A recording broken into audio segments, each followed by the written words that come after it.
शुरू करेंगे बड़ी पॉलिटिकल खबर का। कांग्रेस ने लोकसभा चुनाव की तैयारी तेज कर दी है और कांग्रेस के प्रभारियों की रिपोर्ट तैयार की जा रही। लोकसभा चुनाव को लेकर ये रिपोर्ट तैयार की गई है। जल्द ही लोकसभा प्रभारी पीसीसी को ये रिपोर्ट सौंप देंगे और कांग्रेस ने 29 लोकसभा प्रभारी बनाए। प्रभारियों ने अपने प्रभार वाले इलाकों की एक रिपोर्ट तैयार कर ली है। 3 फरवरी को स्क्रीनिंग कमेटी के सदस्य भोपाल आएंगे। चुनाव समिति और लोकसभा प्रभारियों की बैठक होगी। उज्जैन, ग्वालियर और भोपाल में ये मीटिंग होने जा रही है। तो लोकसभा चुनाव समन्वय समिति के प्रभारी इसमें शामिल होंगे। प्रदेश और लोकसभा प्रभारी बैठक में शामिल होंगे। बड़े नेताओं के चुनाव लड़ने पर फैसला किया जाएगा। दुष्यंत पराशर हमारे सहयोगी इस खबर पर इस वक्त भोपाल से हमारे साथ लाइव जुड़े। दुष्यंत, जिस तरीके से लोकसभा चुनाव की तैयारी में कांग्रेस जुटी हुई है, अब एक रिपोर्ट भी तैयार कर ली गई है। क्या ये माना जाए कि जल्द ही कुछ एक बैठकों के बाद लोकसभा प्रत्याशियों का चयन भी कर लिया जाएगा?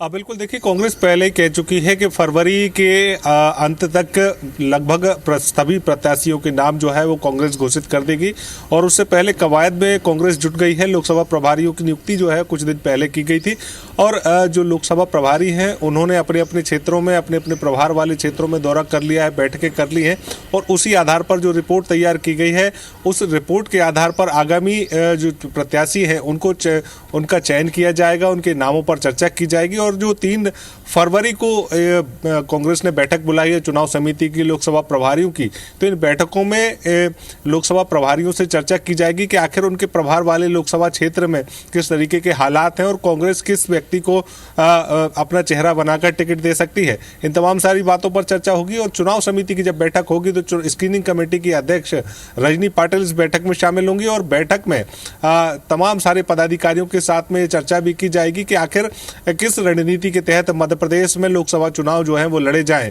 कि ऐसे कौन से मुद्दे होंगे जो जमीनी स्तर पर लोकसभा चुनावों में नजर आएंगे, ऐसे कौन से चेहरे होंगे जो कांग्रेस के ओर से पार्टी का परचम लहराते हुए नजर आएंगे। तो ऐसे में तमाम सारी बातें, इन तमाम सारी बातों को लेकर बैठक आयोजित की जाएगी और बैठक में तमाम सारी बातों पर चर्चा भी की जाएगी।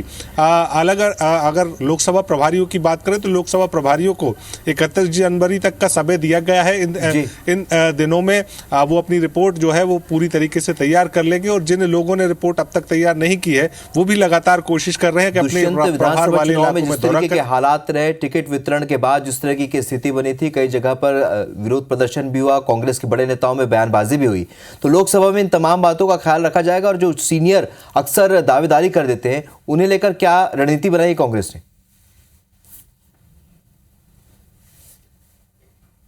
देखिए, उनको भी लेकर तमाम सारी कोशिशें की जा रही हैं कि जब ये बैठक आयोजित की जाएगी तो उस बैठक में स्वतंत्र रूप से चर्चा की जाएगी कि आखिर जब बड़े नामों को चुनाव लड़ाने पर चर्चा की जाएगी या बड़े नाम चुनाव लड़ेंगे तो वो कौन कौन से ऐसे इलाके होंगे जिन इलाकों में बड़े नामों का दबदबा है और वहां पर वो अगर चुनाव लड़ते हैं तो कांग्रेस को वो सीट मिलने की संभावना है। तो इन तमाम सारी बातों को टटोला भी जाएगा और इन्हीं आधारों पर जीत ही मुख्य आधार जो है वो प्रत्याशी चयन का होगा और उसी बात को ध्यान में रखते हुए कांग्रेस का पूरा फोकस जो है लोकसभा चुनाव को लेकर है, क्योंकि गठबंधन को लेकर जिस तरीके से लगातार कयास लगाए जा रहे हैं, जो कवायद पिछले 2-3 दिन से देखने को मिल रही है, उससे यही कहा जा सकता है कि कांग्रेस को अकेले ही लोकसभा चुनाव लड़ना होगा और ऐसे में अगर ये स्थिति बनती है तो कांग्रेस को काफी मशक्कत जो है वो करनी पड़ सकती है। बिल्कुल, और क्योंकि तैयारियां अंतिम दौर में पहुंच रही है, प्रत्याशियों को चयन अंतिम दौर में है, देखना ही होगा कि आखिर किस आधार पर कांग्रेस तय करती है। जानकारी के लिए बहुत शुक्रिया दुष्यंत आपका।